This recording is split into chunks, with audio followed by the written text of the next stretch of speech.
সকাল বন্ধুরা, উমা হোম লাইফে নতুন একটা দিনে নতুন একটা ব্লগে তোমাদেরকে স্বাগত জানিয়ে আমি উমা আসানসোলের এই ছোট্ট গ্রাম থেকে আজকের ব্লগটা আমি শুরু করছি। তো দেখো, আজকেও কিন্তু মেঘলা মেঘলা 3-4 দিন ধরে বৃষ্টি হলো, আর 2 দিন ধরে কিন্তু মেঘলা মেঘলা ওয়েদারটা। আর আজ তো রবিবার, তো মেয়ে ঘুম থেকে উঠে এখানে পড়তে বসে গেছে। আর জানলাটাতেই প্রচুর হাওয়া দিচ্ছে। আর আমি বিছানাপত্র তুলে ঘর দোরগুলো ঝাড় দিয়ে নিচ্ছি। চা খাওয়া মোটামুটি সবার কমপ্লিট হয়ে গেছে। আর কাজ বলতে চা খাওয়াগুলো ধোয়া আর ঘর মোছা, তাহলে আমার বাসি কাজ হয়ে যাবে। আর স্নান করব। কাল আসার পথে 1 প্যাকেট দুধ নিয়েছিলাম, দুধটা উঠলে পড়ে গেলে এইটুকু হয়ে গেল। আর আজ রবিবার, মেয়ের টিউশনি ছিল, ও সকাল সকাল 6:30টার দিকে টিউশনি চলে গেছে। তো এবার চলে আসবে, আর আমি বালতি, ঘর মোছা, জল সব কিছু নিয়ে চলে এসেছি। এবার ঘরটা মুছবো। আর মেয়েকে টিউশনি দিতে যেয়ে তোমাদের দাদাভাই কিন্তু শিউলি ফুল নিয়ে এসছে। তো স্নান টান করে পুজো দেবো। আজকেও কিন্তু আমি সকালে উঠতে পারিনি, ওই জন্য ঠাকুরের বাসন সব কিছু রেখেছি, একবারে স্নান করে পুজো দেবো। তো স্নান করে পুজো দেবো। এখন 9:30 মতো টাইম হলো। তো চলো ঘরটা মুছে চা খাওয়া বাসনগুলো ধুই, স্নান করে আর কথা বলবো তোমাদের সাথে। তো মেয়ে টিউশনি বললাম 4:30টার থেকে ছিল। সকালে একটু শীত শীত করছে, ওই জন্য জিন্সের জ্যাকেটটা পরে গেল। আর তোমাদের দাদাভাই আসার সময় আবার মাছ নিয়ে এলো। আমার মাছ একদমই ভালো লাগে না খেতে। মেয়ে দুটোও মাছ খেতে খুব একটা পছন্দ করে না। তো ঘরটা মুছলাম, পায়ে পায়ে আবার কেমন করে দিল। তো আমি আরেকবার ঘরটা মুছিয়ে নিই, তাহলে মোটামুটি কাজ হয়ে যাবে। আর মেয়ে তো সকালে গিয়েছে, চা খায়নি, তো চা করে রেখে দিয়েছি, ওখানে চা খাবে। রবিবার তোমাদের দাদাভাই বাড়ি আছে, ওই জন্য জল খাবারের জন্য বেগনি ছাকছি। আমি এগুলো সব কেচে নিচ্ছি, ছাদে যেয়ে মেলবো। তো এখন নিত্য পুজোটা করবো, স্নান টান এখন ধুনো দিলাম। নিত্য পুজোটা সুন্দরভাবে করে নিয়েছি, স্নান করেই নিত্য পুজো দিলাম। তোমাদের দাদাভাইকে জন্য বললাম বেগনিগুলো ছাকো। তো বেগনিগুলো ছাকছে। আমার নিত্য পুজো দেওয়া হয়ে গেল, সুন্দর শিউলি ফুলের সেন্ট উঠছে। তো নিত্য পুজো দিয়েই জলখাবার খাবো। 11টা মতো টাইম হলো। আর এখানে মাছটাও পরিষ্কার করে ধোয়া আছে।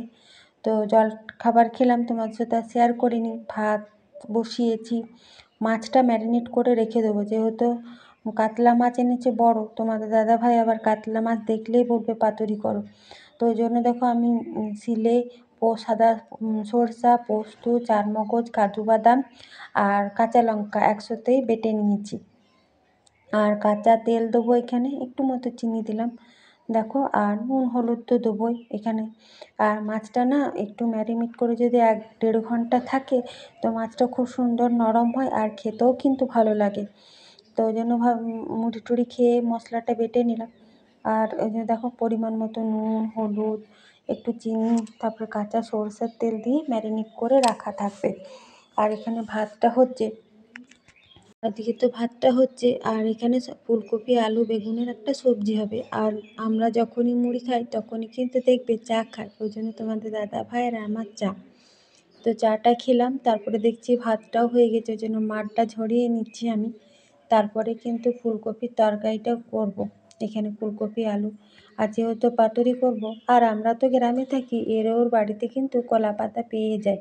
তো পাশের বাড়িতে কলা গাছ আছে, তো তাদের বাড়ি থেকে পাতা নিয়ে এলো। পাতাগুলো একটু পোকা টোকা একটু বেছে কেটে নিচ্ছে সুন্দর করে, আর পরিষ্কার করে জল দিয়ে ধুয়ে নেবে। তো আমি আজকে পাতুরিটা তোমাদের সাথে অনেকবার শেয়ার করেছি। আজকেও আরেকবার তোমাদের সাথে আমি কেমনভাবে পাতুরিটা করি, তো সেটাই তোমাদের সাথে শেয়ার করব। তোমরা আমার ভিডিওটা দেখে নাও, তাহলে তোমরাও শিখে যাবে যে কেমন করে কাতলা মাছের পাতুরি করে। এরকম মাছের ঝোল আলু দিয়ে টক ঝাল দেওয়া সবাই তো খায়, একটু অন্যরকম করে খেলেও কিন্তু বেশ ভালো লাগে। তো ওইদিকে আমার ফুলকপির সবজিটা হয়ে গেছে, আর ভাতটাও নামিয়ে নিয়েছি। এখন রুটি সেঁকাতে করে একটু করে কলা পাতাগুলো একটু সরষের তেল বুলিয়ে নিচ্ছি, তারপরে কিন্তু দুপিঠটা ভালো করে সেঁকে নেব। সেঁকে নেওয়ার কারণ হচ্ছে, যখন আমি কলা পাতাটা মুড়বো তখন কিন্তু ভেঙে যাবে না বা ফেটে যাবে না। আর মাছটা প্রায় 2 ঘন্টা মতন ম্যারিনেট করে রেখেছি।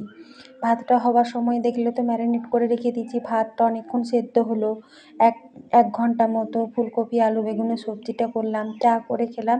তারপরে আমি খাবার কিছুক্ষণ আগে মানে কলা পাতার এই কাতলা মাছের পাতুরিটা করব। তো ওই জন্য কলা পাতাটা আমি সেঁকে নিচ্ছি। এই কলা পাতাটা একটু বেশিই মানে সেঁকা হয়ে গেছে।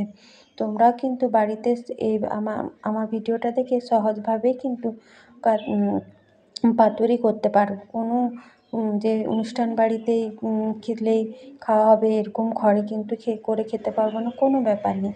আর খেতে না খুবই সুন্দর হয়, আর খুব একটা যে ঝামেলা আছে তা কিন্তু নেই। মাছটা কিন্তু অনেকক্ষণ ম্যারিনেট করে রাখবে। দেখো একটা পাতা ফেটে গেলে অনেকগুলো পাতা আছে, সেই পাতার অভাব নেই। তো আর তোমাদের দাদা হয় এই কলা পাতার যে মাছের একটা শিরা থাকে সেটা আজ আর সুতো দিন, ওইটা দিয়ে সুতোর কাজ হয়ে যাচ্ছে।